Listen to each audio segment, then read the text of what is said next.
Hello everyone, welcome back to another episode of r/Malicious Compliance. In today's episode, work during my planned vacation? Then have to pay me extra when I leave. You expensed Euro Disney? Just undo that knot. You don't want us to cook? Alrighty then. Before we get started, make sure to subscribe so you will never miss a video. So let's get started. Work during my planned vacation? Then have to pay me extra when I leave. I'd been working at this company for about 3 years. I had been consistently growing in my role and eventually was given a project to own, with 1 to 2 other team members if needed, but it was a major project, with a quick turnaround. I determined I could do it myself, though it would be tight, and since I was hoping for a promotion, I took on the project solo. I was able to deliver the project slightly ahead of schedule, and with better quality than expected, which allowed us to make a huge sale.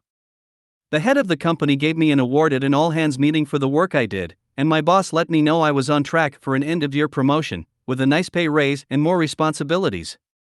But I was needed in another part of the business, so I was going to have to transfer under a new manager that was notoriously hard to work with. I transferred to this manager, and the first meeting we had to get on the same page, I brought up that I had a 3-week planned vacation in 4 months. I had never taken vacation, so had 6 weeks saved up and did not want to start losing it. He told me, of course, that would be fine and we would be able to make it work. About a week later, we have our first meeting with our product team. They had a new, large project idea and wanted it to be released in just 3 months. As my team looked over the details, we knew this was a 6 to 8 month project at best, and it would be better to deliver it in smaller increments, so they still had something to show in 3 months, or we would need to push out the schedule. My boss was adamantly against both, so throughout the next week he made us have last-minute 3 to 4 hour brainstorming sessions every day, but he would not even tell us until around 3 p.m., forcing all of us to work late every day that week. At the end of the week, there was no way we could figure out to deliver everything on the shorter timeline, and so my boss asked me to stay behind after the meeting. For another hour, he railed against me, saying I was failing at this project and that he could not see me getting a good annual review in 4 months, and that a promotion wasn't even on the table. This annual review would also include the project I had just received an award for, and is supposed to encompass 12 months of work, but he was basing this off the first 2 weeks on this new team. At this point, I knew he was ready to use me as a scapegoat for his bad management, and started applying elsewhere. We continued working on the project, and sure enough, at the end of 3 months, we were still far from being able to deliver, and my boss was getting heat from up above. Right around this time, I received an offer for another company that would be the promotion I wanted, and an even larger pay increase.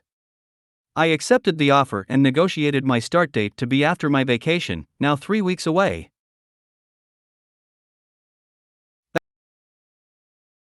That same day, my boss calls me into his office and tells me we need to talk about this vacation.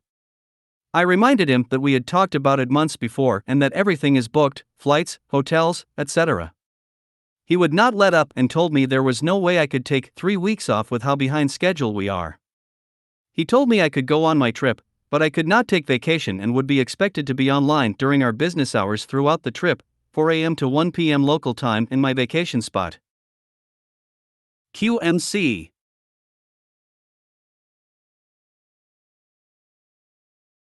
Every morning while on vacation, I would log on at 4 a.m., check emails, answer questions on our internal chat, and do the minimum work expected, logging off as soon as it hit 1 p.m., all without burning any vacation. With 1 week left in vacation, I requested a conference call with my boss to give him my 2 weeks' notice. He was shocked and tried everything to get me to stay and finish out the project, including bringing back up a possible promotion. I told him I had already accepted a job with a start date upcoming. I worked my last 2 weeks before moving on to my new job.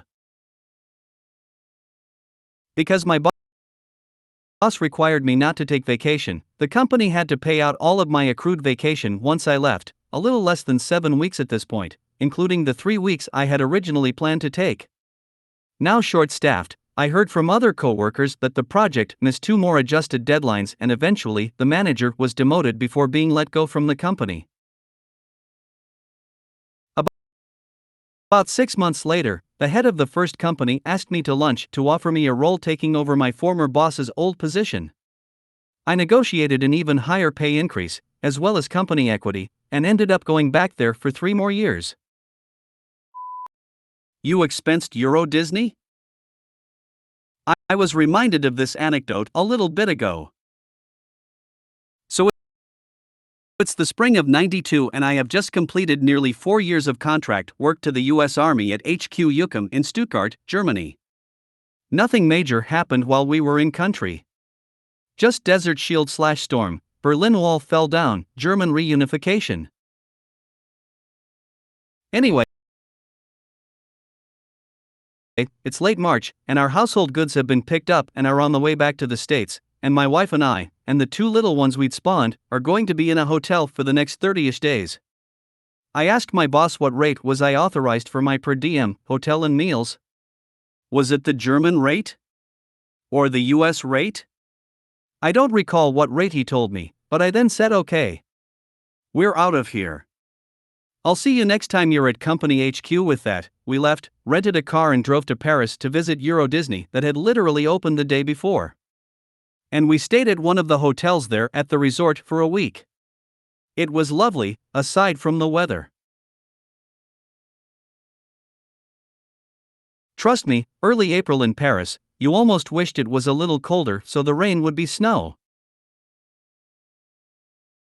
I get back to the States, and from HQ, fill out my expense reports. Mind you, I only charged for the hotel and meals, not the park itself, and submit them to my former boss for his approval. He blew up when he got them.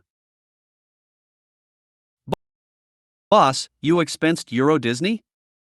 Me, yes. Boss, how am I supposed to justify this? Me, were my household goods at my residence yet? Boss, no. Me, was I authorized to spend up to $XXX/day for a hotel? Boss, yes. Me, did Euro Disney exceed $XXX/day? Boss, no, but now I have to take this to the COTR, contracting officer. Me, not my problem. Just undo that knot.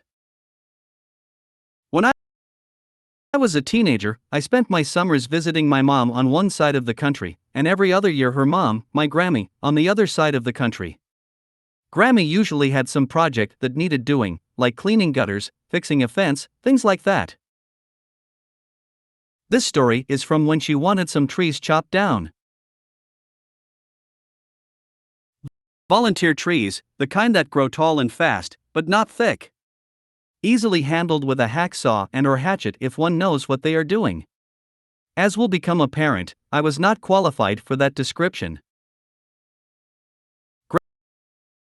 Grammy hired a neighborhood team to help out, and the 2 of us tackled the first and smallest of the 3 trees.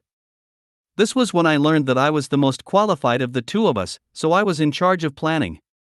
Shockingly, the first tree went smoothly, and we learned how well we worked together. Second tree, no problems, we're feeling like we have a handle on things.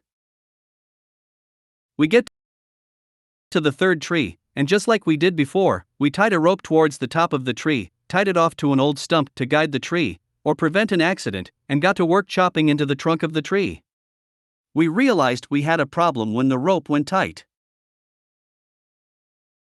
Backing off to assess the situation, we were a little baffled how the tree started falling the way it did, but accepted that, if not for the rope, we would have dropped this tree onto the nearby fence and Grammy's truck just beyond it. As we were discussing how to get the tree to fall the direction we wanted, Grammy came out to see what the holdup was. We get as far as pointing out the rope when she utters the line. "Oh, I see the problem. You used the wrong type of knot. You needed a slip knot so you could tighten it up as you went." No, that's not the problem. The problem is, Here, undo that knot, I'll show you how to tie a proper knot. Nothing we could say could dislodge that idea that we just needed a proper knot. So, confirming that what happened next was directly Grammy's fault, we undid the knot. The knot that was holding up a whole tree. Grammy was halfway into the first step of whatever knot she wanted us to tie before she realized why we weren't listening to her. All three of us watched this tree fall, nice and slow, onto the fence. With a mighty crack, the trunk separated from the stump, and the tree continued tipping directly onto the roof of Grammy's truck. Silence. Then, finally realizing what we had tried to tell her, Grammy lets out a hearty laugh. Okay, I was wrong. Now finish the job and get the tree off my car. You don't want us to cook? Alrighty then. I've been thinking about posting this story for a while, and just decided to commit. It brings a smile to my face, so here goes. When my brother and I were younger, 10F, 12M, our parents had a rule that, other than using the microwave, we could not cook without a parent present. We can prep what we wanted to cook, but we were not to so much as touch the stove or oven. We tried it once, and got fussed at, that's all it took. One summer, he and I wanted to make home fries, but our mother was at work, and our father had just stepped out to do errands. I want to make home fries. Wait a minute, pardon, Mom and Dad said we couldn't cook when they're not here. Now, let me interject with a little context about me. I was a smart aleck kid, and it got me in trouble often. So the inner workings of my mind on this day were bent towards mischief. They didn't say we couldn't cut it up, though. Wonder Twin Malicious Compliance, activate. We then went to work, and peeled, cut up, and seasoned the potatoes before putting them in a bowl, covering the bowl with foil and placing it in the fridge.